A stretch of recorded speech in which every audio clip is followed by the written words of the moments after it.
السلام علیکم ګرانو دوستانو، په دې هیله چې ټول به راته روغ او جوړ یاست. تازه د خوشحالۍ خبر افغانستان او پاکستان یو بل سیریز هم ترسره کوي.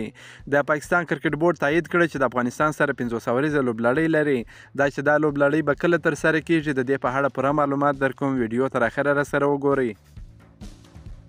پاکستان د راتلونکو سترو سیالیو د 2023م کال اسیا جام او نړیوال جام لپاره د پیاوړې لوبډلې جوړولو ته لیواله دی او نه غواړي چې د نوي لوبغاړو په ازمویلو سره له ننګونو سره مخ شي. د پاکستان کرکټ بورډ د غوراوي کمیټې مشر هارون رشید ویلي دی چې د اسیا جام او نړیوال جام 500 ورځې سیالۍ نه وروسته د 2023م کال 100 ورځې نړیوال جام په مخ کې لرو، نو ډیر چیلنجونه مو په مخ کې دي. هغه وایي موږ درې لوی ټورنمنټونه په مخ کې لرو، موږ نشو کولی چې ډیره تجربه وکړو او نوي لوبغاړي ولوبو ځکه چې موږ ډیر محدود وخت لرو. موږ په 100 ورځې کرکټ کې تجربې کولی شو، خو په 500 ورځې کرکټ کې نشو کولی. هغه زیاتوي دا زموږ د لوبډلې د نهایي کولو وخت دی ځکه چې موږ یوازې له نیوزیلینډ سره 500 ورځې لوبې لرو او 3 ورځنۍ لوبې مو له افغانستان سره دي او د اسیا جام او نړیوال جام د مخه دي.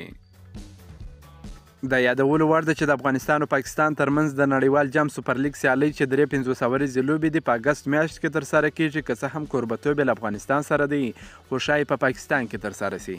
دا و د افغانستان او پاکستان د دویم سیریز په اړه تازه معلومات. که مو دا معلومات خوښ شوي درسره لایک کړئ، د خپلو ملګرو سره هم شیر کړئ، په فیسبوک کې پوپل میډیا درسره فالو کړئ او په یوټیوب کې پوپل سپورټ درسره سبسکرایب کړئ. د نور تازه معلوماتو لپاره هم زموږ سره اوسئ. تر بلې ویډیو پورې د الله په امان.